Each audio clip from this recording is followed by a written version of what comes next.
যাত্রা ট্রাভেলস ব্লগের নতুন আরেকটি এপিসোডে আপনাদের সবাইকে স্বাগত। আজকে আমরা চলে এসেছি আবার দীঘার দ্বিতীয় রেস্টুরেন্ট রিভিউতে।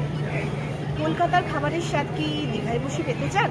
তাহলে অবশ্যই আসতে হবে মিত্র ক্যাফে।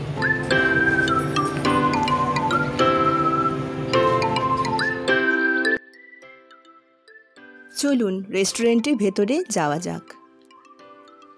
রেস্টুরেন্টের ইন্টেরিয়ার ডেকোরেশনে সাবেকি বাঙালিয়ানার ছাপ পাওয়া যায়।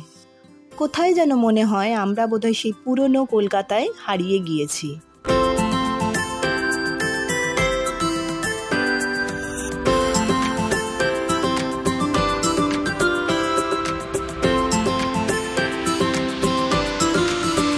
সিঁড়ি দিয়ে উঠেই ওয়েটিং লাউঞ্জের সঙ্গে লাগোয়া যে বারান্দাটি আছে ওখান থেকে খুব ভালো সমুদ্র দেখতে পাওয়া যায়।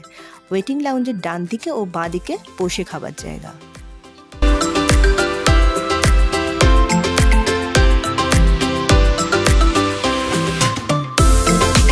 চলুন ঝটপট একবার মেনু কার্ডে চোখ বুলিয়ে নেওয়া যাক। এখানে যেমন স্ন্যাক্স আইটেম পাবেন, এছাড়াও লাঞ্চ ও ডিনারেরও অনেক অপশান রয়েছে। বাঙালি খাবারের পাশাপাশি চাইনিজ খাবারেরও যথেষ্ট অপশান রয়েছে এখানে।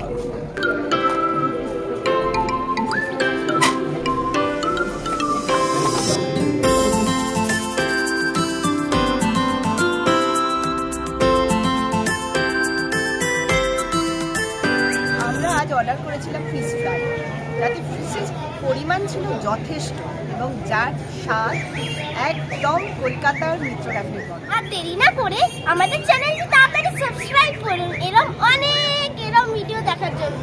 তাই এখনের জন্য